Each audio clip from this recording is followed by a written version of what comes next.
We made it. We made it. We're live. It lives. We weren't going to be, but Jason Mill swept in and saved us with his cape and his charming smile. I'm Christopher Gray. Welcome to the Great American Witch on Happy Jacks. Thank you for joining us at 7:46. Let's go around the table and introduce everybody who you know already. Hi, I'm Jim, and I don't know what I'll be playing, but I'm excited to do it. I don't know who's next, so I'm just going to talk. You're next. I'm Emily, and I don't know what I'm playing either, but I assume a witch. And Joe, is this your first time with us? Is it? Have you? I was on a one-shot for Demigods on this channel, hosted by our gracious savior, Jason Mills. So some of you might know me from that. If not, I'm Joe. I am super stoked to be part of this cast and to be creating this story with you all. No idea what I'm going to be playing, but super excited to get into it. Hey guys, I guess that leaves me. I'm Mac, and I will be playing a witch, also in the game. Yay. We're not being vague on purpose. Well, we are. It's because we don't know yet what's going to happen. Tonight is session 0. And when we play this game, it's all about figuring out who we are, why we're together, and what we want to do. So we're going to figure all that out tonight. The Great American Witch is a narrative-driven role-playing game based upon the Great American Novel framework. So you're going to see a lot of character interaction and drama, and you're going to see a lot of great storytelling. And yes, we're going to be playing witches. This game takes place in the modern day, and there are witches that are secretly at war, if you want to call it war, but they're definitely in a struggle against the supernatural, against secret societies, against the mundane, and all kinds of things. So we are going to be playing witches in a coven that are protecting themselves and their community against all of these threats. The lore goes all the way back, and we'll get into some of that as we move forward. But tonight, our goal is to come together and decide what coven we want to play in. And we do that even before we determine our characters, because the coven is the most important part of your character's life. And so you are all together protecting each other and using your magic and synergy with one another.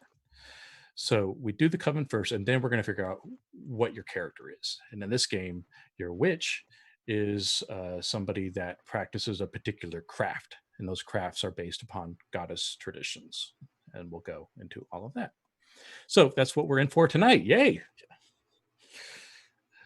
I think we'll start. I think I should give you a little bit of a rundown of what witches are in this world and sort of where they came from and what they are today. There is some lore behind it. It'll help you conceptualize maybe what you want characters to be. Witches have been in human history since the beginning of time, but they weren't really organized into sort of a witchcraft practice until Europe, the Middle Ages. And many of those witches, as you well know, didn't survive. So there was a lot of zealotry that took place, a lot of these women and men, and I should add not only men, but non-binary witches aren't gendered. They have a connection with the triple goddess. That's where they get their power, and they're definitely, they use feminine energy, but that does not mean that they have to be women. So you'll see all genders. And the witches in Europe were sort of driven out of Europe into the United Kingdom because it was safer for them with the Anglican Church. You did have the Protestants, the Zealots up there as well, particularly the Puritans, but with the Anglicans, things were a little easier for them. And they stayed there all the way until the English Civil War, when they couldn't take it anymore because everything was falling apart. That's when they went to the New World with the Puritans. And I always think that's kind of an exciting idea that they were incognito, with these witch burners as they made it to the New World. But they did that because there was this whole continent that they could make this new life in. They were safer because they could make their own world. That's what drove them. But things went a little haywire in 1692. And that's what started the diaspora, and the witches sort of left New England and kind of ended up settling in New Orleans, and that's where the center of power has been for modern witchcraft ever since. There are non-European traditions in witchcraft, and many of them were adapted or shared throughout the ages. You'll find Native American witchcraft coming back from all of the many different cultures that were practicing magic and medicine in their own individual ways. Some of those crafts were shared with witches, and they took and adopted some of that. And you'll also see things coming from the old world all the way back to ancient Greece, ancient Egypt. You'll see some more modern things coming out of some of the hoodoo voodoo practices that came out of West Africa. So it's witches are just as diverse as America. So we're going to be playing in that world. There are, like World of Darkness, a lot of things happening. There are vampires. There are definitely a lot of that, and there's a lot of supernatural activity. So you can expect some exciting times.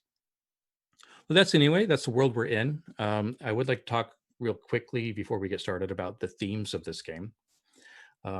We're going to work on our own themes together for our particular campaign, but there are some overriding themes that are always true in the Great American Witch. The first one is that witches are at war. It's not safe for them. They are in a constant battle with people that are trying to destroy them and their way of life. That doesn't mean that they are powerless. Quite the contrary. You'll find that witches are probably the most powerful people in history, but there are a lot of forces against them. So witches aren't safe. That's why they have covens. The second theme we're going to find is sort of like which I already alluded to, is a sort of empowering theme where, witches are choosing to be secret, and they're choosing to do so because it's best for them. And they are working tirelessly to try to bring balance to this country and to try to bring spiritual balance between the patriarchy and the feminine powers in play. So they're a very activist group of people. They're not passive and hiding. They're out there making change, and they're doing it in their own way. Some covens might make change by destroying everything in their path to make it happen. Other covens might be making change by making their neighborhood safer, and it just depends on the witch. There is no organized government around witchcraft. There are a group of witches called the Seven Sisters, and they are in New Orleans, and they're sort of mediators. It's a lot like the mafia, where you're like, they'll do favors if you need them to, but they're not going to tell you what to do unless you step on something else. So they have sanctioned crafts that that are protected by them. So if you're practicing one of the 7 sanctioned crafts, you get their protection. They'll help you out. If you're not, you're a broken circle witch, and you're not getting their help. Do what you're going to do, but you're not sanctioned, so you're out. But yeah, so those are the major themes we're dealing with. I would like to talk real briefly also about what this game is not. I think when we deal with witches in general, certainly historically, but also in mythology, it is really about the persecution of them. And these witches are threatened, yes, but they're not persecuted. They have their own power, and they're choosing to use it in whatever way that they need to. So we're not going to be playing the subjugation of people. That's not what this game's about. This game is also not anti-man. It's pro-feminine, but it's not anti-man. You can be a male witch. You can have masculinity. We're not trying to go after that. This game also isn't anti-religious. I mean, we'll get into a lot of themes around religion. Certainly, there are people that are religious that are enemies of witchcraft, but this isn't anti-religious. In fact, many witches are very religious. You'll find that there's an entire craft that's devoted to a particular religion. There might be covens that are all practicing the same religion. Like if you play a divine coven, you might be like a whole coven of nuns. Totally possible in this game. You might be atheist. You might believe in the triple goddess as a source of energy, a source of your power, but you don't actually believe in a literal triple goddess. So there's a whole spectrum, just like there are a spectrum of Americans. So that's what we're up against. So those are the primary themes. That's what you're getting into. But we need to discuss now what else you want in this game. There's a lot we can do here. typically, if I were at a table, what I would do is ask you to write down a few ideas, and then we would sort of go around the table and vote for them. But let's just open it up and tell me what you think. I mean, when you signed up or you agreed, I guess you didn't sign up. This isn't a con. But when you agreed to do this game, what did you have in mind? What visuals you? Because we have American Horror Story Coven, we have Bewitched, and everything in between. And there's there's True Blood. There's all kinds of media out there. So if there's a media you can point to, is like that's the experience I'm after. Maybe we can start there. Who wants to take it? I Jim? was thinking Sleepy Hollow. Ooh. Because I really liked the fact that there was definitely an antagonist that was a witch, but it was very clear that she was misusing her powers to do what she was doing. And the fact that there was that they had to sort of practice in the underground, but the power was still very potent, and sort of ignoring the fact that these magics and these things lived in the background was sort of the doom of Sleepy Hollow. And that's sort of like that's the image that just evoked in my brain when I thought about it. Yeah, I like keeping it in that kind of gothic vein, that like traditionally gothic vein. I think would be really fun. And by the way, this is a time to brainstorm. So what I'm going to do is write down what you are saying, and we're going to just kind of choose what we like the best as a group. So yeah, keep throwing out any thoughts you might have. We have Gothic, we have Sleepy Hollow. I have been thinking a lot about aesthetic, and Sleepy Hollow is a good way to describe it, but I'm not a fan of this show, but I think the Sabrina show on Netflix, Sabrina the Teenage Witch, has a really cool look. Sort of that small town America gone wrong thing. I dig that. That's rad. Yeah, I would also +1 to I think the reboot was The Thrilling or The Chilling Adventures of Sabrina or something like that. Yeah, I really dig the aesthetic.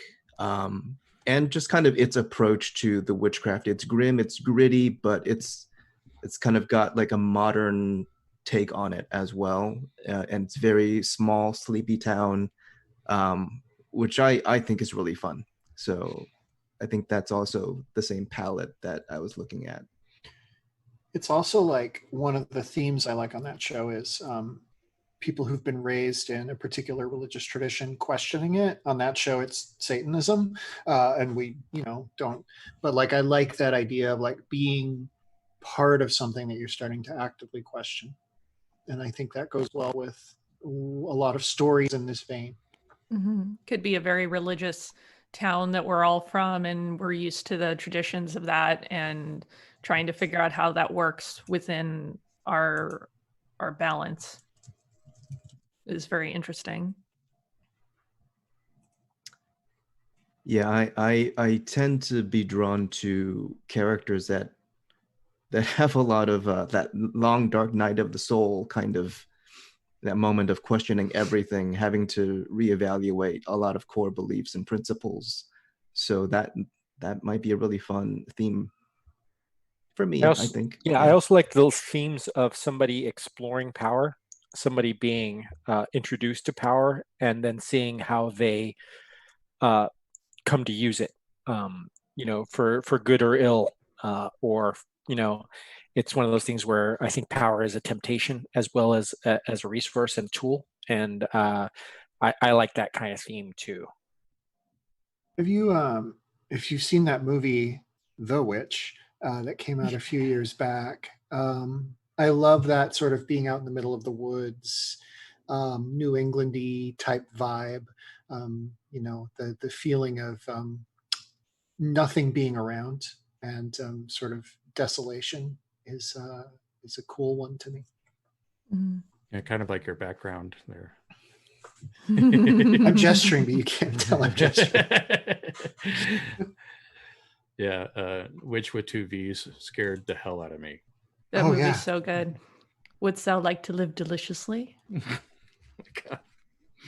I'm hearing small town, rural, desolate, gothic, the exploration of power, the subversion of beliefs.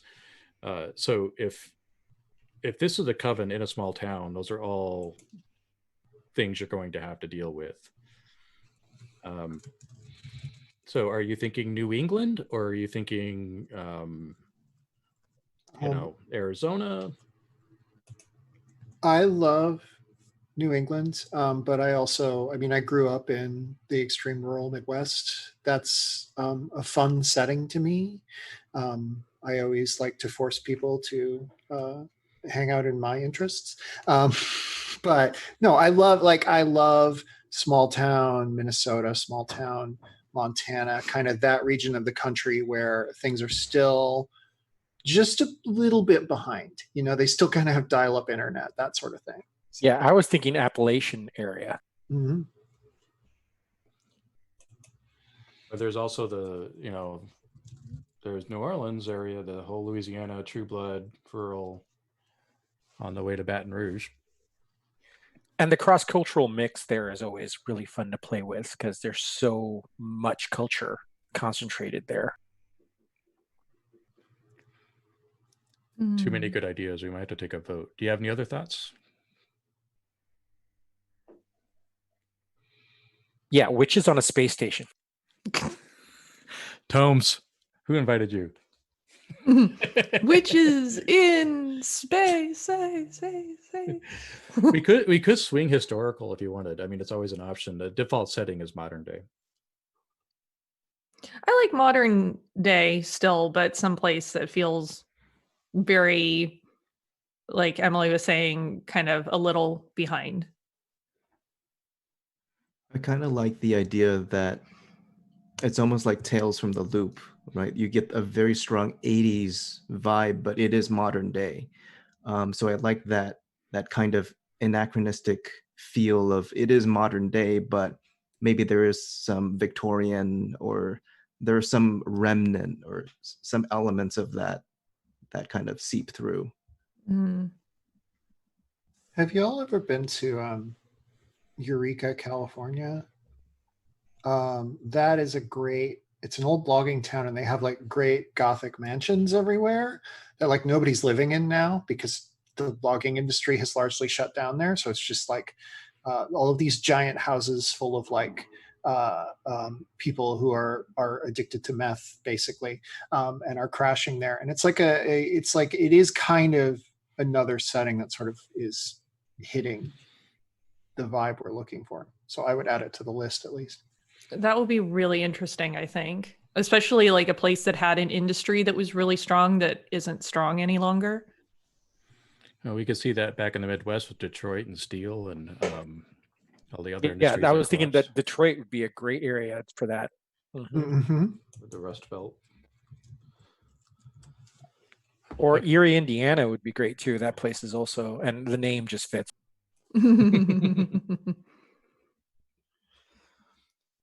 All right, let's start taking votes. So you can vote as often as you want. And if you vote for everything and everybody votes for everything, maybe we'll take away those privileges. We have, I think we're already decided it's going to be rural, probably. So let's say New England. All right. What about California, the logging world?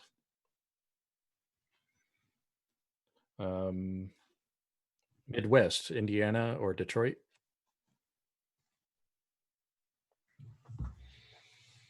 We like everything. Try not to. Louisiana, Appalachia. Yeah, I always vote for that. Okay, so it sounds like we're thinking either Midwest or rural California. I, for one, would like to explore Midwest a bit. If I had to be a tiebreaker, because I think it's because of what Joe was saying with Tales from the Loop. Like, that's sort of in my head now because the Netflix show is in Ohio, and it's bringing me back to when I grew up in Colorado, and I could definitely play with some of those tropes, although Colorado's a little different. But yeah, I think that'd be cool because we have winters, and I can imagine some badass witches walking through snow. I'm always after that visual. What's the slow motion shot of the witches, going on their mission? All right. So are we cool with the Midwest? Sure. Yeah. I have been to Chicago, Detroit, Indianapolis. I'd have to wing it really if it were Indiana, but I guess it doesn't matter too much. We can kind of make it our own. Mhm. Any Yeah. preferences? I wonder if we should almost invent a town so we Hmm. have a little space. I'm just saying, yeah. Yeah. To Yeah. play with, and then we can be like, oh, it's close to Chicago, it's close to Detroit. You know, we can. We can Yeah. pull a Springfield, where Yeah. it's up to them to guess where it is. Or we could take Erie and put it in Michigan, or Erie, Illinois. I'm certain there's more than one Erie. Yeah. Yeah, I'm totally down for letting like what themes we're interested in inform where we play, and not get too hung up on a geography yet. All It right. becomes important to the story. We can add detail. Yeah. Mhm. And prior, I've just finished a campaign of this game, and location is extremely important to almost everything about the witches, and so I think it's good that we narrow that in first, because it really does define everything that they do. Mhm. Gothic is going to be easy, especially if we believe that Erie, or whatever we call it, hasn't progressed since like 1995. Like there's a city in Colorado Springs is like this, where I grew up in Denver. So I know a lot about Colorado Springs, where it never stopped.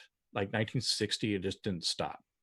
So all of the buildings, all of the cars, I mean, it does feel like you're going to another world. So when an industry collapses, and it's largely like what was the Gary, Indiana is like that too. Like it never aged. It stopped, and the Jackson 5 left. And so I could see playing Gothic in that way, especially if we have an industry crash. Mhm. And grim and gritty, definitely. Yeah. Okay. Almost a mid-century Gothic Yeah. aesthetic. Yeah. All right. Now we're going to look at themes that we do not want in this game. We can do a traditional lines and veils. If there's some things that you don't want to be public about, then please, Slack them to me or email me, just so that I make sure that the group does not include these things. But this is where we can talk openly about what we do not want. Not only in, things that I don't want included in the game because they might be upsetting to me, but also I don't want things included in the game because I don't want that tone. Like, for example, I personally would not want this to be a silly game. Yeah. I think that the intent of the design, since I'm the designer, I can say this, the intent of the design is to really take this seriously. And, if witches were real, this is what they would be. If they were extremely powerful, this is what it would be like. And if we could subvert the patriarchy, this is how it would go. So I'd like to take those themes seriously. That would be something I'd want to not include. But if there's anything like that, I'm a horror guy, so I don't really have a lot of lines. Yeah. I have a line against sexual violence, but overt animal abuse. So there are things like that that I probably will avoid. But are there any things that you don't want because of content, or are there any tones you would like to exclude? I just want to agree with you on the fact that I don't want to make this a silly game. I think that goes against the tone of everything that I've read. But I don't know if I really want it to be too horror centric. I think what I want to do is I want to explore more of the social themes about this game. And that's sort of what interests me about it. Yeah, that sounds good to me. Now, some horror elements, but not a horror movie. Exactly. Right. Yeah, because definitely want to have some horror elements in there. Yeah, for sure. Okay. Any other things you would like to exclude, or tones you would like to avoid?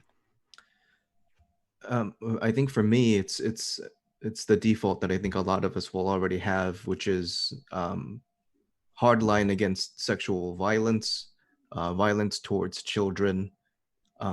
Beyond that, I'm pretty flexible. I don't have any hard lines at the moment, but I like the idea of, if something does come up during play that we're starting to feel uncomfortable with, that we just have that discussion. Yeah, and a quick way to do that is we'll use the X card. I always have an X Yeah. card at my table since we're virtual, just X, or do this, um, excuse me. I like this one game where I'm in where we do like, a red marker or a green marker, more, stop, any kind of signal like that. And we'll just stop it, erase it, move on. Okay. All right, cool. X card, getting started. Okay, good. We're all set up here. So now I think we get into the fun part. Wait, we weren't having fun already? Okay. We're going And to have continue fun to another now. fun part. My favorite part. Begin now, fun. My favorite part of every game is talking about safety mechanics, and it's over too quickly. Well, yeah. I mean, we need more of it, frankly. This game is going to touch on things that might be uncomfortable, and I'm okay with being uncomfortable a bit. I'm not okay with crossing lines, though. All right, let's talk about covens. I wish I could share screen so I could show this beautiful artwork that's in this book about that demonstrate the covens, but you'll just have to visualize with your mind's eye.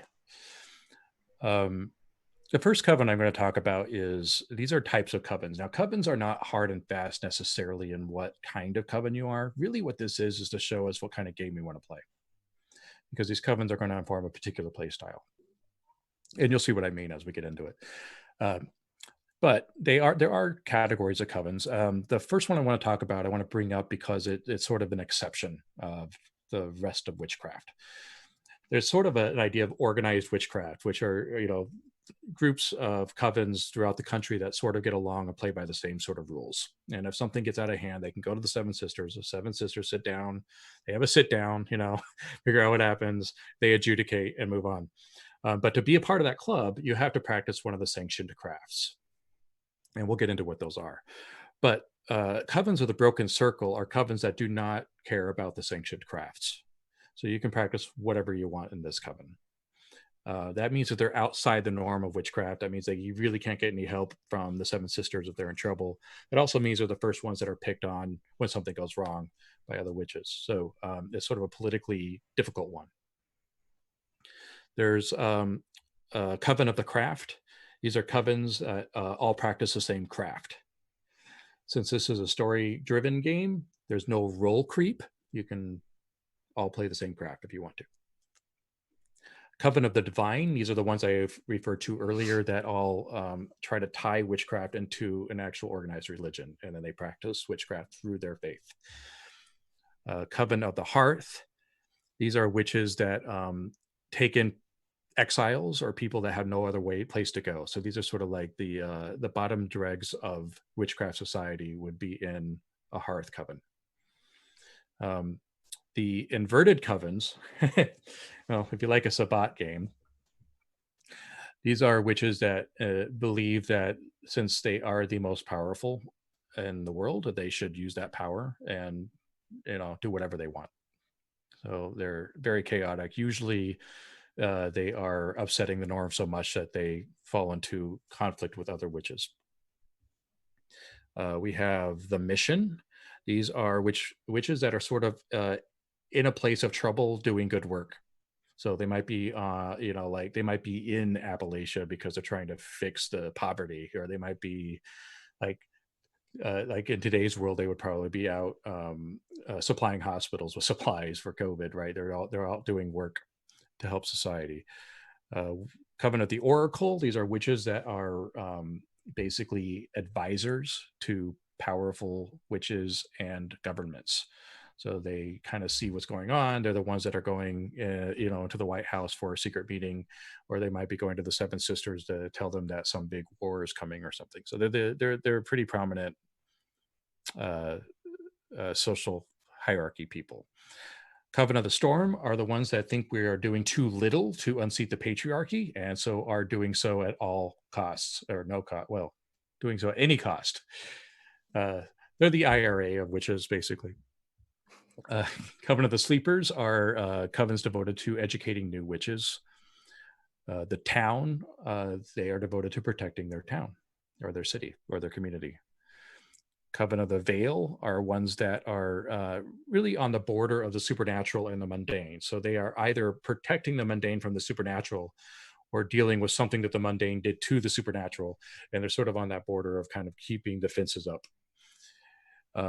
And Coven of the Whispers are witches integrated into the U.S. industrial military complex, and they are like basically witch spies and assassins. Those are the covens. So there's a lot to choose from. And fortunately, I gave you the book ahead of time, so you're able to look at them. But what are you thinking? I open it up to you, and if you have any questions.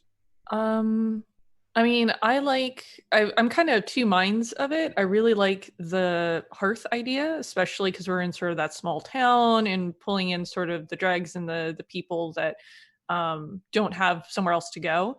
But I also like the idea, because we're playing something that's so gothic, but of the veil as well. It would be interesting where it's, this small town is under their protection because it's particularly susceptible to the supernatural or something. I'm strongly pro hearth. That's the one that really spoke to me. But I also do like the IRA ones.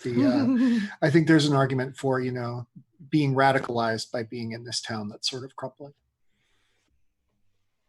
I think that the area that we chose, being the Midwest, those are hub areas in a lot of ways, where a lot of people move in and out. There's a lot of information that moves in and out. I like the Oracle because it's sort of like a mystery solving sort of thing. And I think that we could come up with a lot of really good, juicy things to do that cover a lot of themes. I also like the town because that would make us build the town and create a lot of cool NPCs and sort of focus in sort of centrally on our story, and maybe not have a lot of the outside world affect it and be sort of like self-contained in it. And I also like the Veil just because, who doesn't like witches and fairies and werewolves and vampires and stuff running around? That's just fun stuff. Yeah, I think I like the idea of the Veil being kind of always in the background, but maybe not the main theme.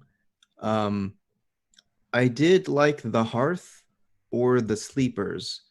I like the idea of protecting the weak, or giving people that have nothing or nowhere to go, or in some way protecting the disenfranchised, either from the Father God and its agents or from the supernatural. Something about that really speaks to me. But also the Sleepers, I think it's fun if we had like a small town version of Hogwarts where we have to train the next generation of witches, and we're in this very conservative, small remnant town. But those would be my two mains, would be Hearth training and witches out Sleepers. to the Y. It sounds like a great idea. Yes. Yeah. There is something fun about the idea of like this old school on the edge of town that nobody quite knows what it is, and like it's us.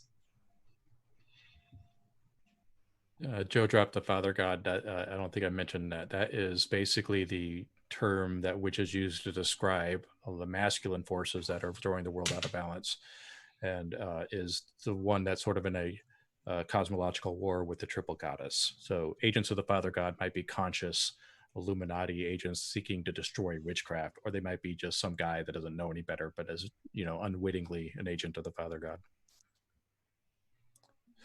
So I'm hearing a lot of good ideas. I'm not sure how to triangulate. Hearth, Sleepers, Veil. I like Sleepers as well. But like Hearth and Sleepers, I think, are kind of coming to the forefront for me now. One of the reasons I really liked Hearth is it reminded me of the Shakers, which are this old tradition in the Midwest. Not just in the Midwest, but that's where they started and that's where they still are. And they're basically people who took in anybody who needed a home. And like I've always liked that idea, and I think combining it with the supernatural could be cool. I'll read you a little bit more of the of both of them so we can kind of focus in. Covens of the Hearth welcome all witches who practice under the Seven Sisters, so they don't do Broken Circle. But they are actively focused on bringing witches in who have nowhere else to go. So it could be a wayward home that would include, it touches on the sleepers thing, whereas maybe not just witches, but witches that have nowhere else to go. So they might have been abandoned or exiled or, who knows what happened. Their families threw them out. Maybe they lost their family. And so they're sort of like, at needs witches, which makes it a little more challenging. Sleepers, that was the other one. Sleepers is farther along. Oh, here we go. Witches that have natural power, but that don't know about witchcraft. So this is like, a wizard, Harry, kind of dedicated to finding and educating young witches to guiding their craft. I think the big difference would be, are they witches that just are learning who they are, or are they witches that are finding who they are? Are they the ones that need help, or are they the ones that are the next generation?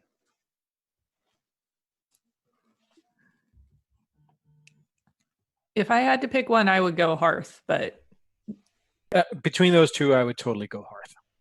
I think Hearth is my vote as well. Yeah, I think Hearth encapsulates the feel best. All right, we're in agreement.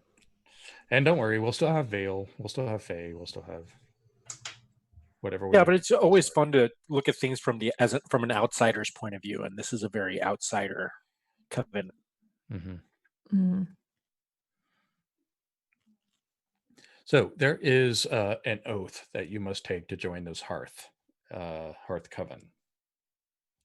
And we have to decide what that oath means. I mean, basically what this means is that this is a deal breaker. If you break this oath, you're out. And the oaths for this coven, and we're not limited to this list, but they are to seek out persecuted witches and bring them to safety at all costs, to be a sanctuary for any witch that needs one. I mean, there's a little different, but they're similar. To rescue witches that are trapped in a mundane world. So this might be a little different because now you're talking about, they don't know they're a witch and they're trapped in this life at the gas station, trying to make ends meet. I'm hearing that I already think I know what this oath is. I'm already hearing what you're going for, but I'll go ahead and read this one. To work relentlessly within witchcraft to provide widespread protection for witches. I don't think that one really applies. And to create sanctuaries throughout witchcraft where any witch can go and find protection. So the last two are more like, you're probably too big for what you're after. Mm-hmm. But from what I'm hearing, it sounds like to be a sanctuary for any witch that needs one. Pretty much hits it on the nose, but let me know what you think. I'd agree with that. I think so, yeah. So if you were to refuse a witch that needed help, you'd be violating your oath and you'd be kicked out of the coven. That's what that would mean.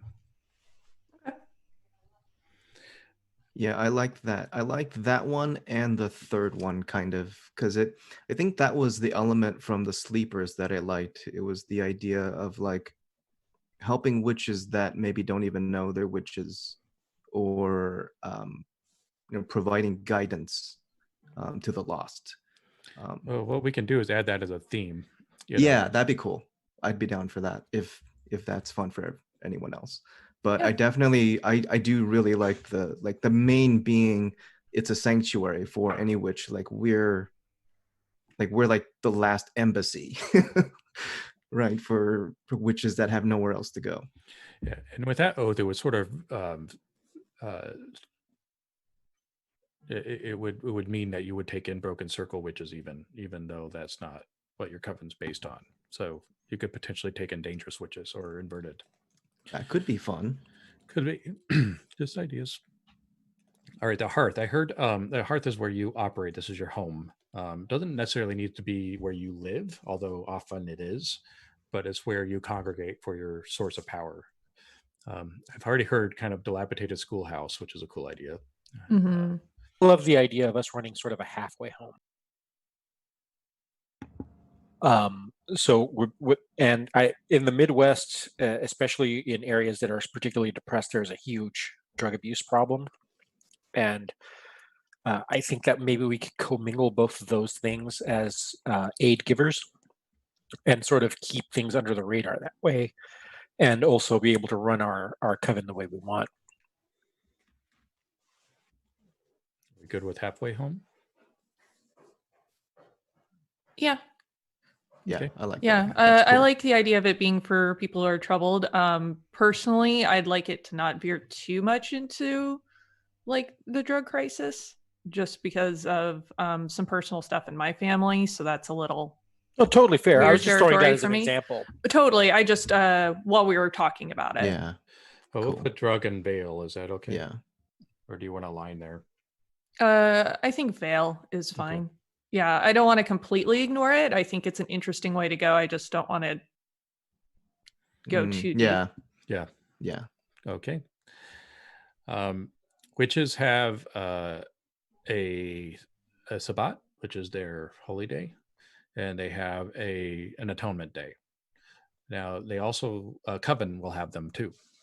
So your Coven's Sabbat is typically on the autumnal equinox, and their atonement is typically on the summer solstice. That's how Hearth traditionally sets it up, but it doesn't have to be that way. If it makes more sense, since you're in the Midwest, that your atonement's more like on a Christian holiday or something, we can mix that up.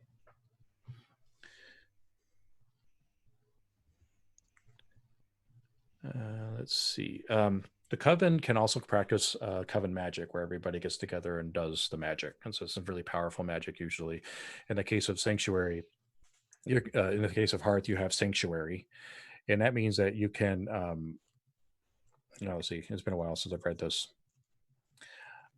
You have basically these long-term effects, like you can protect somebody from being hurt over a long period of time, things like that. So this magic is based, and we're going to get into some of the rules here, but you basically have magic for mercy, wisdom, and severity, and those are your stats. So basically what happens when a coven gets together and does magic, everybody rolls and we see what happens. So you have that. You also have connections and resources. So you could choose anything on this list, or you can come up with your own. Some resources would be, maybe you're part of a nonprofit or a religious organization. You can use their resources and they know who you are and trust you. That might be one. Maybe you have access to the local law enforcement and you can see their database because you work with them to get people off the streets. You might have a cache of food and medical supplies. You might be licensed medical professionals. So those are the kinds of things that you'll need to decide. What is your primary resource that you can call upon without question?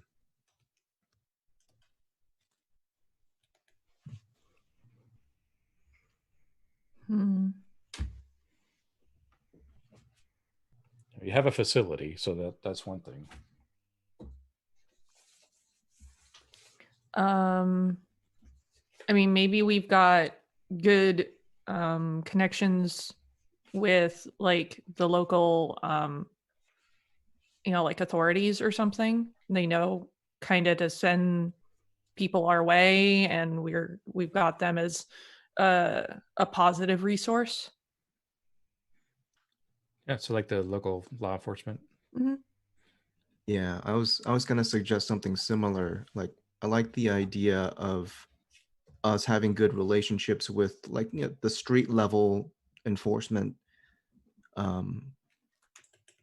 Maybe there's this idea or this understanding that maybe not everybody should be processed into the system, and that maybe there's better ways to take care of people, and we facilitate that. And I think there could be some kind of understanding with us and like the ground level people, the enforcement. But maybe people higher up don't like that because they want people in the system being processed.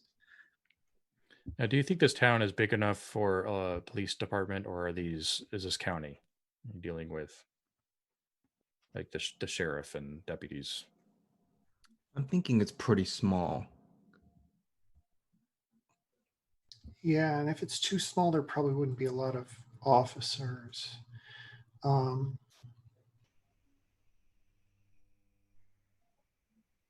wonder if it's almost something like we have a lot of connections within, I guess. I was thinking about like what if somehow like the mayor or somebody in the city council was like in our network? Like, what if we had a select number of powerful people throughout the town who were on our side, but like most powerful people aren't, but like, the high school principal, the city council member for Ward 5 or whatever. Like, what if we have a loose network of people throughout town who sort of funnel those who are in need to us? I like that. That works Yeah. for me as well. I like the idea of us not being like so often that's such an antagonistic connection in a lot of storytelling. I like the idea of it being less antagonistic. Yeah, that's great. I know a lot about small town civics too. This will be fun. All right. So is your coven pretty well off, or are you scraping by? Or somewhere in between? Like, I have to assume that you're all doing this full time. That the South Lake House isn't like, this is your job probably. Mm-hmm. Can I suggest that our fortunes have mirrored the town's and we have fallen on hard times? We still have reserves, but we're forced to call on them more and more often. Yeah, that works. Yeah. Cool.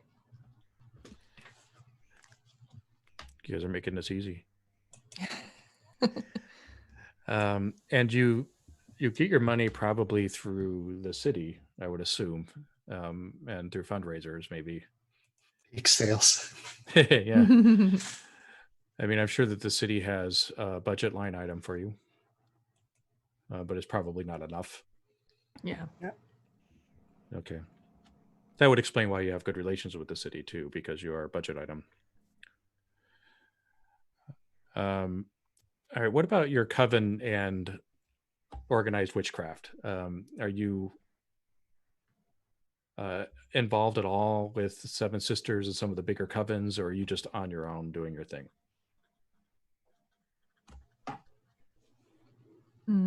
That's a really good question. Can I ask a question about the lore? Yes, please.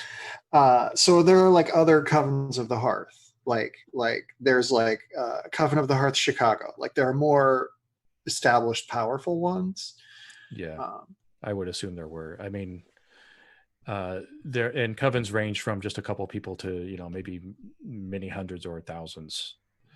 So there could be like a neighboring Coven of the Hearth that has like an entire complex. Mm.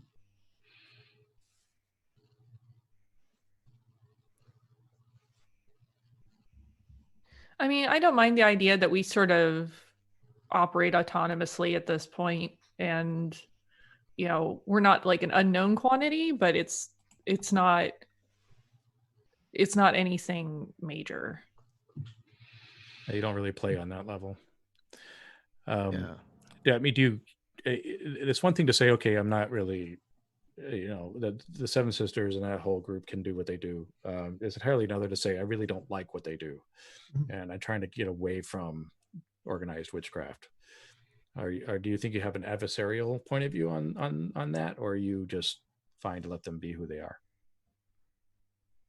I don't see how their politics would really be contrary to our goals. Yeah. You might not have the patience for it, like you guys really don't know what we're dealing with here, but okay. Well, I feel like, oh, go ahead. No, please go. Oh, just we're so busy trying to scrape by and do right by the people around us and by other witches that we're bringing in to this coven that the bigger politics are just less important right now. Yeah. I also kind of like the idea, and I think it would suggest conflict if, like, in the past, like 100 years ago, the coven was so much more better established that it kind of bought itself a lot of autonomy, a lot of fame, a lot of renown, and that has gradually weaned away. But we've just gotten used to nobody caring what we're doing, and that could be an interesting space to explore. Mm-hmm. All right. I think I've already answered this one. I think the mundane world is pretty important to you, obviously. We kind of dealt with your influence. Okay. I think we're good on your coven. That's a really interesting story. So, you know, the coven does tell us the kind of game we're going to have. And I think it's going to be really cool. I really like the idea of this being a much bigger thing at a time in the past and having it been shrunk down. Because I like the idea of in this halfway house where there are like pictures of all these groups of people standing together, like, you know, and taking photographs and going, oh, that's when we had 80 members and it was all kinds of crazy awesome. But, you know, we're here now. The portraits and the photos down the hallway show the shrinking number. Exactly. Well, it could have been, it depends on where you want to go with this, but it could have been part of the, you know, the auto boom. And in the 50s, 60s, even 70s, it was huge. And then everything collapsed. It's also steel and there's agriculture. You know, there's a lot of things you could use, I guess, depending on where you wanted to go. Basically anywhere in the Midwest has experienced this. So Yeah. Mhm.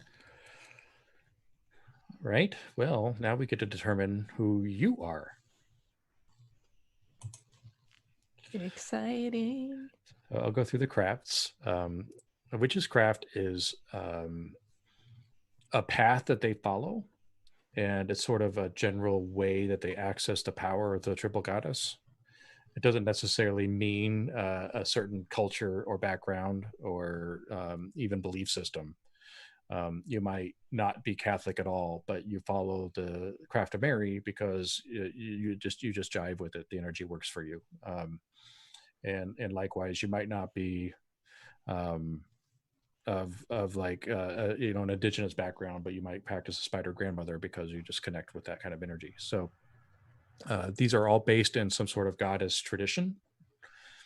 So I'll just go through them real quick. The Age is actually from Yoruba, and it came over with the slave trade, and that was part of the hoodoo voodoo rise in the southeast, and was brought into organized witchcraft relatively late. Actually, the 1692 was the Salem witch trials, and 1792 was the first witch convention on the centennial of the Salem witch trial. That's when the Seven Sisters were formed, and that they did that in New Orleans. And then there was another one in 1892.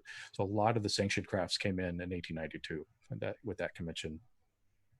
Fun facts. The Broken Circle Witch. This is a witch which technically you could be in this coven if you were discreet about it. This is a witch that does not practice a sanctioned craft. It could be anything. It could be, I mean, some of the examples in here, you could have the craft of Rhiannon.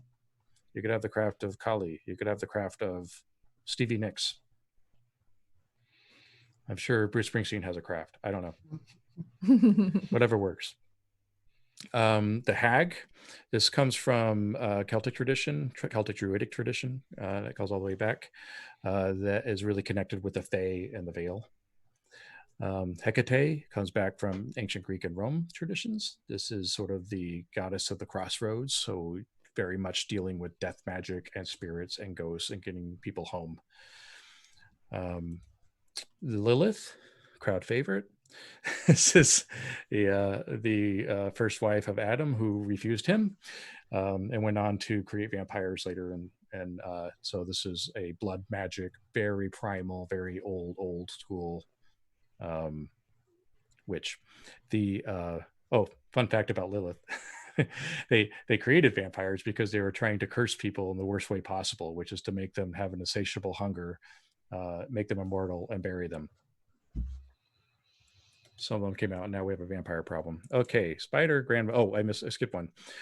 Mary and Isis, which is actually the same tradition, depending on which road you take. You could go Mary Catholic and that way, or you could go Isis in ancient Egypt. Really is an aesthetic difference, but the craft is the same. And this is very healing, nurturing, protective. Spider Grandmother, very, very much in tune with nature and the wilderness. This comes from Hopi traditions. The Native American story in the witchcraft is really an interesting one to me because did a lot of research on it and worked with Adam West, who helped me out with this. But the idea here is that there was so much sharing back in the 1600s between Europeans and indigenous people that by the time they needed a craft, they really just had to pull something out of one culture. And the Hopi was chosen because all of the southwestern tribes came together in 1892 and said, yes, you can practice this. We'll tell you how. Tara, another crowd favorite. This is from the goddess Tara from Tibetan Buddhist tradition. Tara is all about balance and keeping everything level and good, but Tara also can be extremely evil in doing that and extremely good depending on where the balance needs to be. Tara takes on all kinds of forms. Those are the crafts. Any questions? I feel like I've been doing a lot of talking. That's okay though. Well, I already know mine because I was already wanting to explore it further after the one shot that we did. And so I want to go back and do Craft of Lilith again. Yay. You can have more than one Lilith if somebody wants that craft. That doesn't mean you can't play the Lilith. Just means it's going to be a very interesting game if you do. I felt pretty drawn to the spider grandmother. Not so much the nature element, but the philosophy of outgrow your enemies, evolve yourself and do better. So I think that's going to be a really interesting element to play in terms of what my role might be in the Coven or with the people that we're bringing in. Maybe I'm some kind of advisor role. But I also like that, the spider grandmother also has this dangerous and very powerful side that comes from a lot of wisdom. So if no one objects, I think I will put my dibs on spider grandmother. I felt pretty drawn to Hekate. Hekate? I've heard it many ways. Yeah. Hekate. Hekate. Hekate. I like ghosts. Ghosts are rad. So yeah, I think I would put my pin down on that. It's always good to have a ghost witch in the group. I was thinking Tara. I like the idea of a PR consultant. Awesome. Tara would be perfect for that. Okay, so we're decided. Trying to see here. We've determined our coven. We have there's some more background here. There's a sheet in the book that kind of goes into all of the different things you can do to flesh out your background, but we don't have to use that unless we need to. Do you already have a picture of what you're thinking your witch is going to be? I heard PR consultant. That's a pretty good picture. But actually, that was like an old idea that was mugging around in my head. But now that we've sort of created the world a little better, I like to be the town attorney. I cut you off, Mac. I'm sorry. What were you Oh saying? no, it's totally fine. Yeah, and it's sort of like as a bringer of balance, I like the idea of her either being like just basically being the voice of legal advice and sort of trying to bring balance through the actual system. I like that the Lilith craft is a little bit more out there, so she maybe is able to connect with some of the people that we're bringing in and trying to help through feeling sort of outsidery herself. Even though this is one of the sanctioned crafts, I feel like, the blood magic side of it and the connection to vampires is a little more oogie for some of the other crafts. Is it possible that she went through this system in this halfway Yeah, house? that's very possible, I think.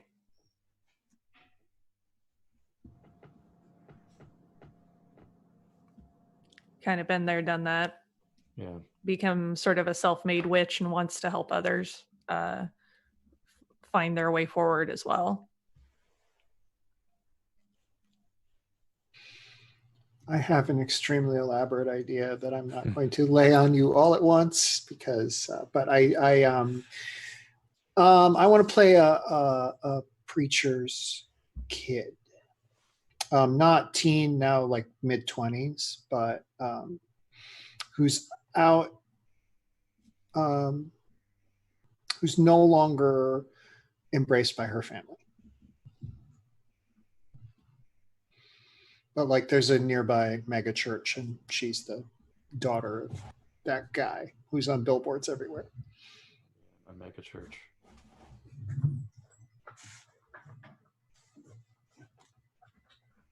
No, wait, I changed my idea. Can I have a tiger zoo? No. Cool. That story's already been told. I'm still kind of workshopping it, but I think the loose idea is because of the connection to nature, I think in my eyes, the collapse of the auto industry and the collapse of whatever industry that was here was actually a really good thing. It was necessary balancing. But what people need to do now is grow something else in place of that, and that hasn't happened. I think my role in the Coven or at the Hearth would be kind of more of a teacher advisor. I'm kind of like the career counselor or like, you know, the person that kind of checks in and, you know, talks to the people that we're bringing in to make sure that they're growing, that they're evolving, that they're able to make the best of themselves. So yeah, that's kind of where I'm leaning into right now. Yeah, that sounds awesome. Oh, you have your scales? Yeah. I've got the Themis statue. I'll have to bring that out for the next session. All right. So, what do you think about, you know, how long have you been in this coven? And are there any other people in this coven? Are you the only people? So we should have established that before characters, but now that I'm thinking about it. I feel like there's probably at least a couple more people in the coven, but probably not many more. Yeah, like I was gonna say 10 to 20, and it's kind of like a Rotary Club. So it's a bunch of like old people. And then like us. You can all be old people. I don't care. I am not. I'm not old. So is there a superior, or is it sort of just like more of a commune? I mean, some covens are very structured. There's an order, a hierarchy, but not all of them.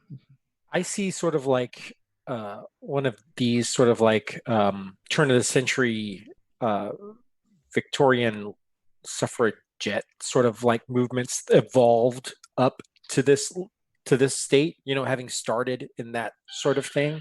So it was a very motivated, very active sort of like in your face sort of political group with a lot of people, and sort of that face sort of shifting as time goes.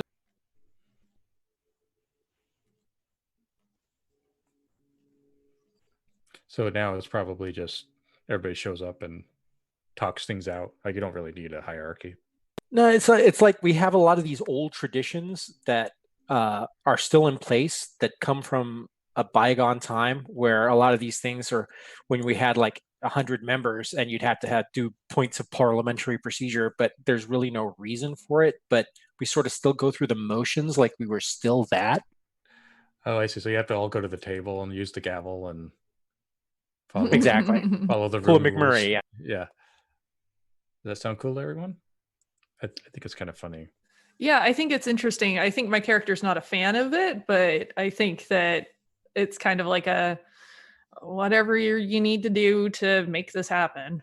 It's sort of like a union. Like you have to, you know, bring the delegates forward and. I just like the idea of it being one of those things where we constantly go through these motions and we all internally go, why the F do we do this? But we just do it because it's just the way it's been done We forever. could have done this through Zoom. Exactly. This could have been an email. Yeah, awesome. So is there anybody that has been in this coven a very long time? Maybe more than everybody else? Well, I sort of see my character having been born in this town.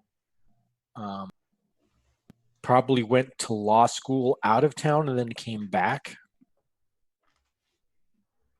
But I'm not sure whether she would have joined the coven after she came back from law school or beforehand. So I'm not exactly sure. But on the other end, somebody just joined the coven. I actually like the idea of being relatively new to the coven. That like was a system kid that got caught up in this group and now is finding some better purpose within this, and is still pretty young, I think. Like maybe just turned like 18, 19 or something. Yeah, I was going to say, I think I'm within like 3 years. Pretty new. Maybe not super new, but pretty new. I ask because I want to see where your relationships are. So the newbies probably are closer, and the older ones are probably closer, and there might be a social division between the two, but there might not be. I mean, maybe one of the older ones brought the new ones in.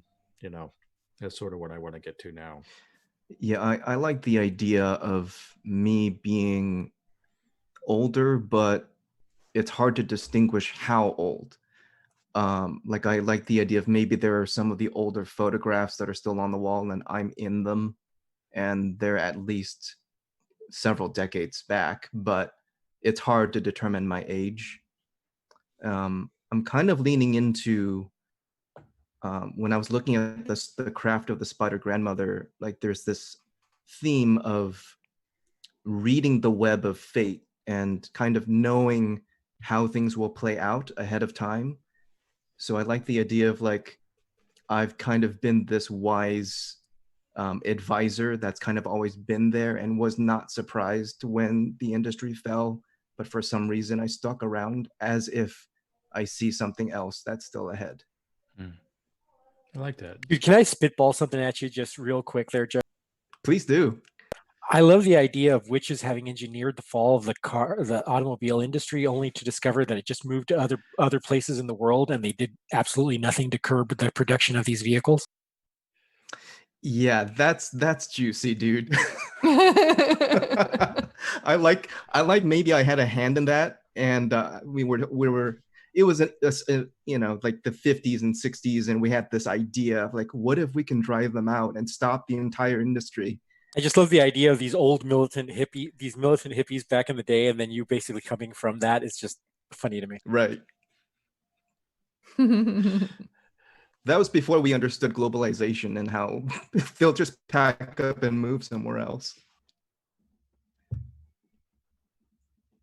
Okay, so you've been there for a while. Did you bring in well,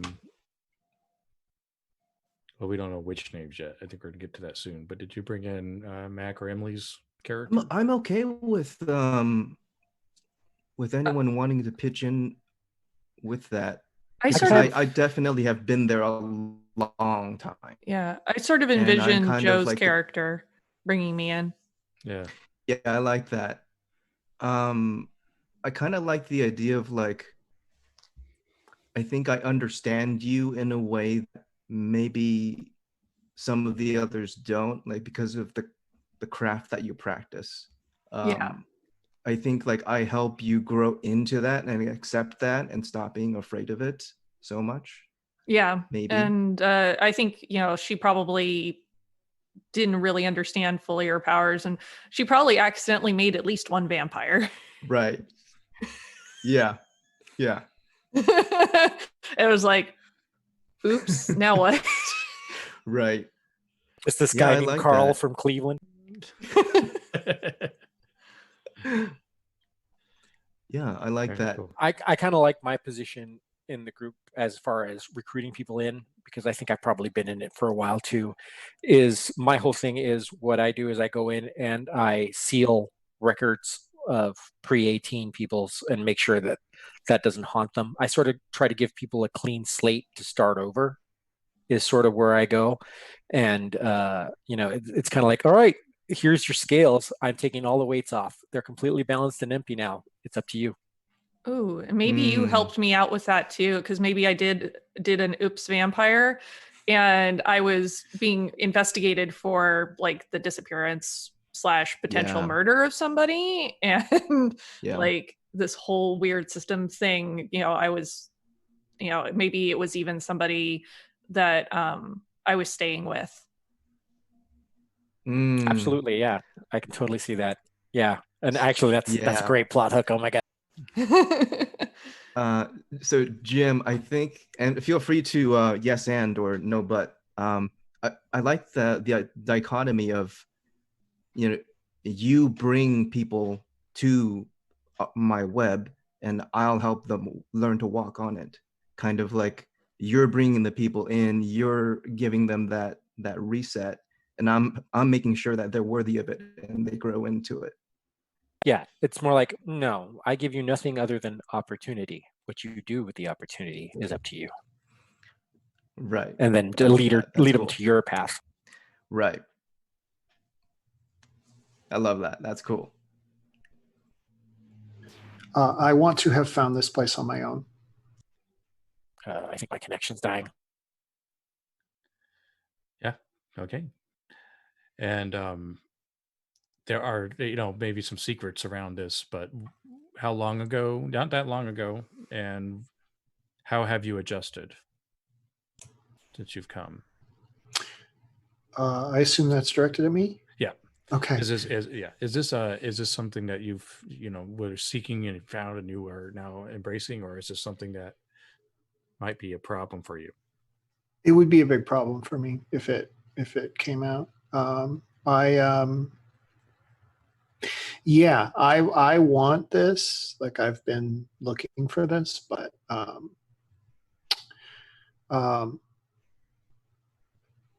think when I said I'm not embraced by my family, I think I'm going to revise that. Mm-hmm. I think I am. I think I'm seen as the heir apparent to the church. Yeah. And this is, I have my reasons for having come to the Coven, but like I sort of, I got a long ways being self-taught, and then I found this place. Let's say this kind of works in the motifs you were talking about earlier about subverting belief systems, and Yeah. Does the Coven know about your other life, or do you keep that hidden? I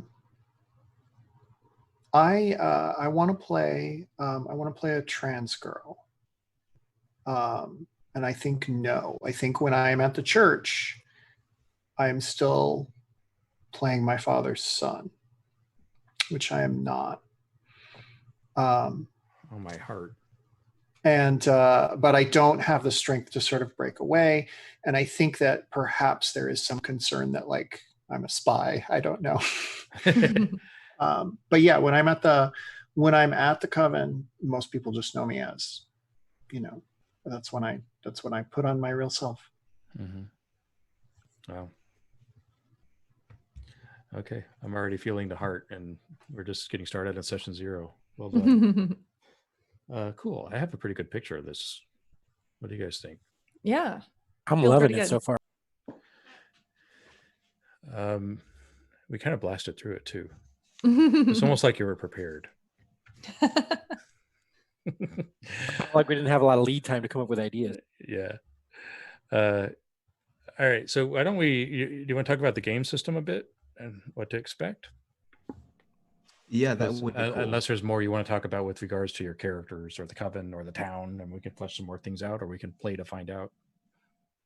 I want to play to find those things out. I feel like we've got a really good foundation right now. I do too. Yeah. There's no shortage of things that we can do and themes we can explore for sure.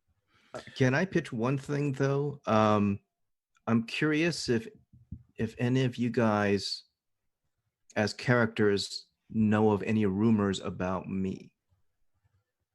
or things that you wonder about, or not. We can also play to find, but I'm kind of just, it'd be fun to lean in early and let that blossom. Yeah, I don't know. I can't think of anything off the top of my head. Cool. Actually, I love the idea of there being a lot of rumors revolving around you on how you can affect crop growth or stuff like that. You know, there a lot of Yeah. people talked about you in town, like you do weird, mysterious things. You know, and it's like I saw her be a midwife, blah blah blah, and then she came over here, and then Yeah. my roses bloomed immediately when she walked up, or whatever. Mm. Or that you managed to hit Interesting. all the witches conventions, 1792, 1892, 1992. Right. How did Yeah. that happen? I just like a huge rumor. You've been around for so long. There's just like all these rumors circulating about you all the time. Yeah. I like that. Cool. That's interesting. I have definitely read a sternly worded letter to the editor about your presence in the town. Yes. Good. All right, cool. Well, the game, let's just talk about the game mechanics a bit. One of the things that you're going to learn right away is that aspects are very important. Aspects are that part of the triple goddess that you feel most like right now. There's Mother, Maiden, and Crone, and they are mechanically, you choose them at the beginning of a chapter, and we'll get to what chapters are. But in game, I mean, you really don't have a whole lot of control of what aspect you're in. You just sort of are. It's like a mood, something may have triggered it, or maybe you're just feeling a certain way, and so Crone starts descending on you, or maybe you're feeling great and you had too much coffee, and anything can really affect it. So your aspect is going to give you a bonus to one of your stats, as they're tied into your 3 stats. You have Mercy, which is tied to Maiden. You have Wisdom, which is tied to Mother, and Severity, which is tied to Crone. So when you start your characters, and you can do this offline, you'll look in the book and you can see a stat array. You just pick your stats. So your stats are going to be between +2 and -2. And then when you're in a particular aspect, you get another bonus. So like if your Severity is +0, this is powered by the Apocalypse-ish, then you would get a +1 when you're in Crone, when you're using Severity.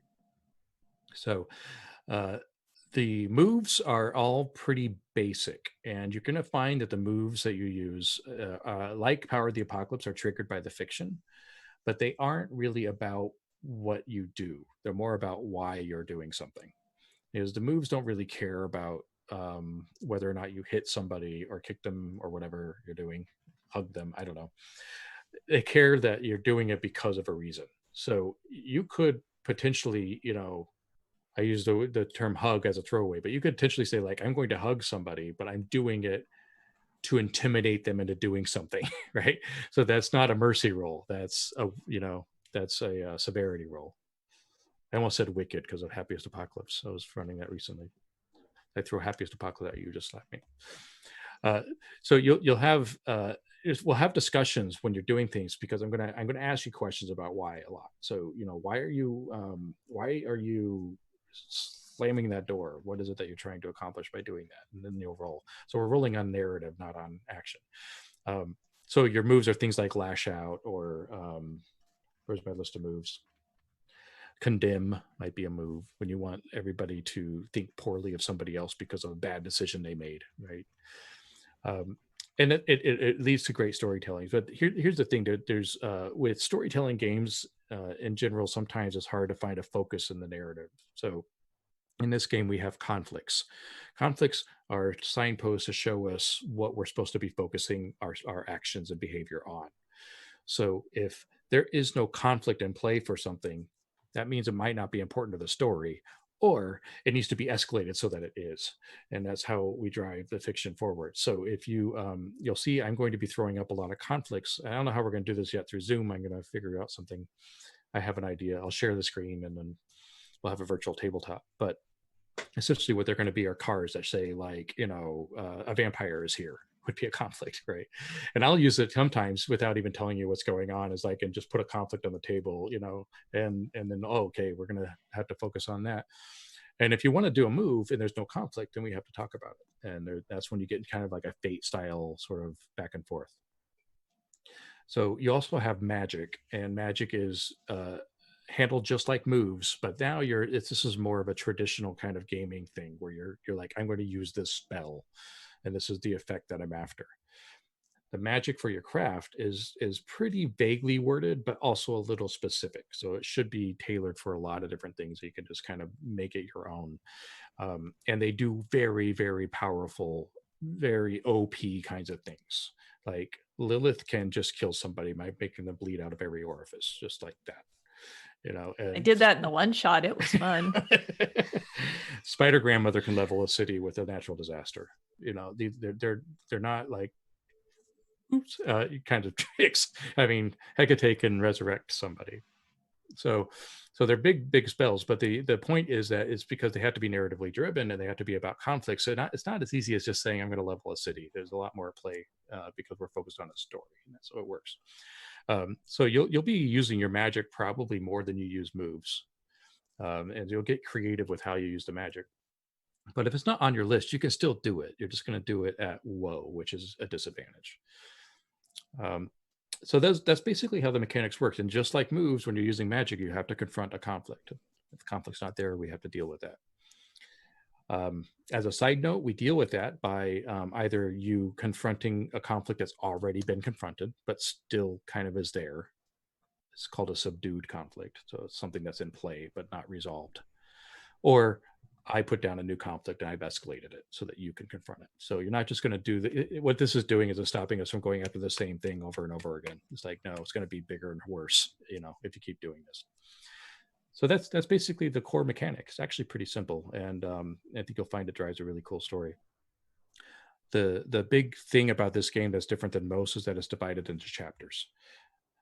Different chapters are for different things. So if you are you've just come back from something and you have to collect all your resources to go out and do something like a heist or like an invasion or something, that's a meeting. And actually, we don't need to roll dice. You just tell me what you need and you have it, and you work it out through the narrative.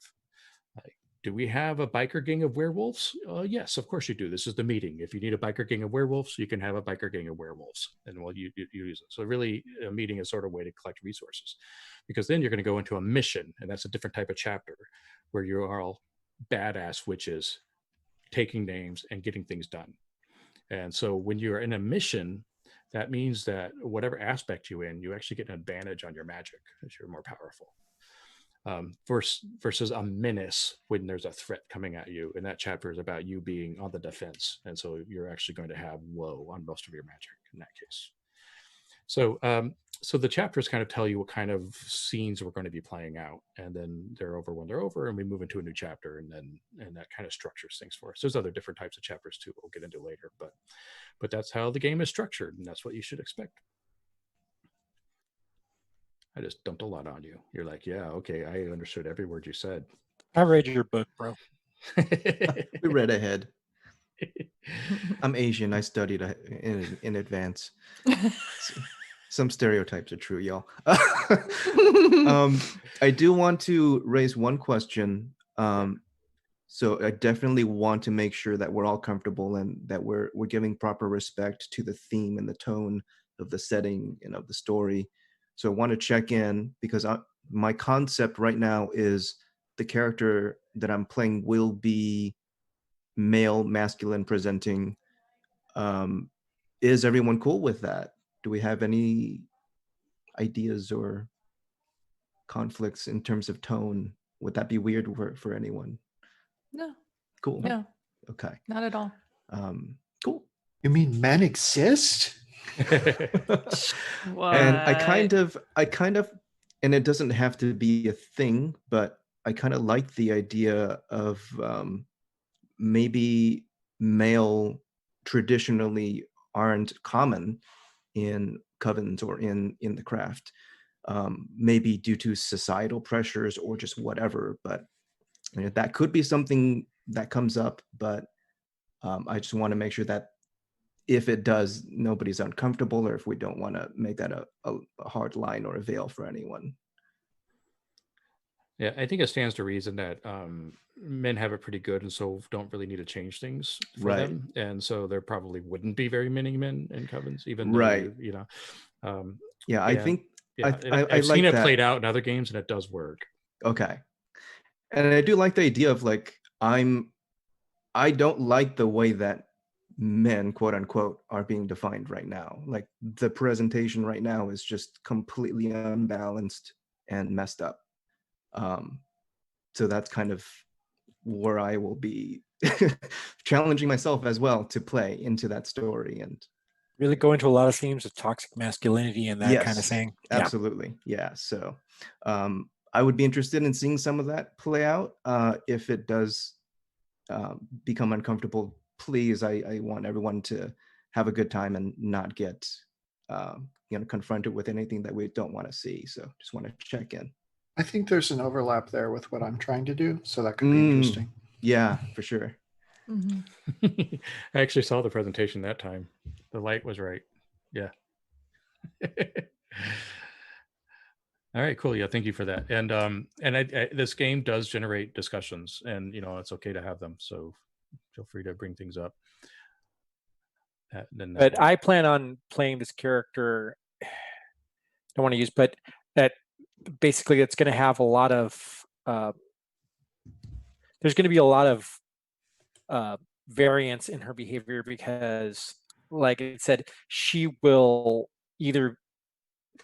It's a good way to bring balance or a bad way to bring balance. So she'll have a light side and a dark side that will become evident at a lot of points. So it's a character that may end up doing some shady things just because she thinks it'll bring balance. So I think that probably will bring a little bit of conflict into the group.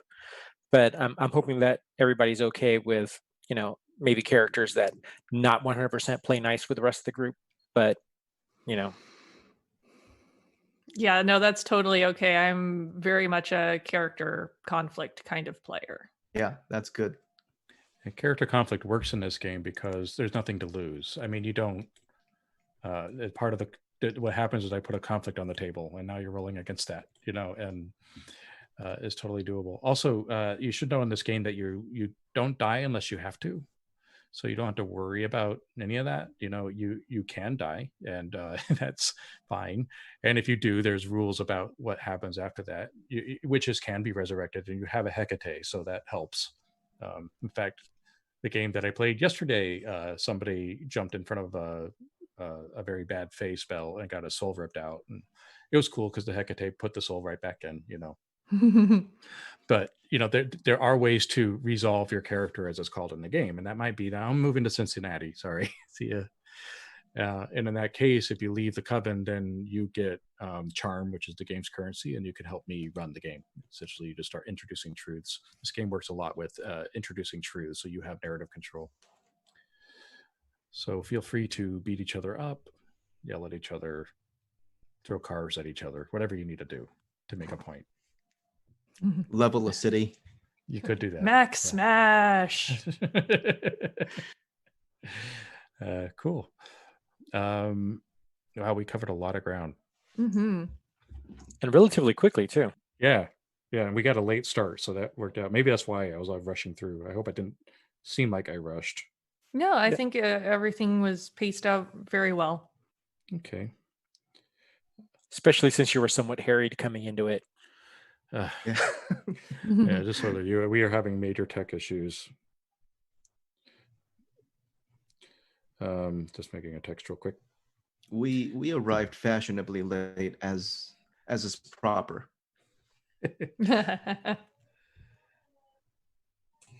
So I think one of the things that I'm going to do is set up a mood board, and I'll try to see if I can make this public and maybe post it on the forums or something. But this is something that's helped me in the last campaign. Just so you know, I wrapped the last campaign, which started in alpha and moved all the way to beta, and the campaign was so good. And I can't wait to start a new one with you all, because it's just I just saw how it can go in a whole arc.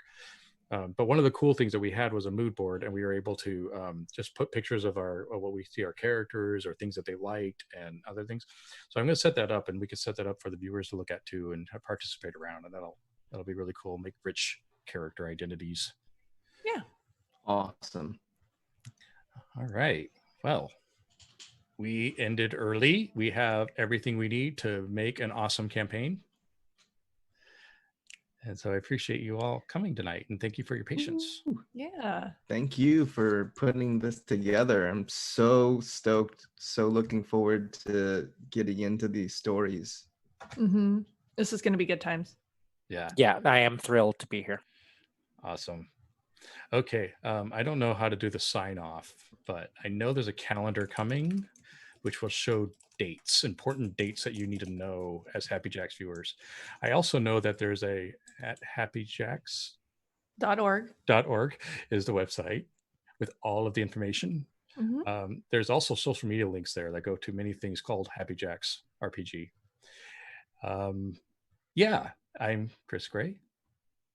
I'm Jim Sandoval. I'm Emily Vanderwerf. I'm Joe Koo.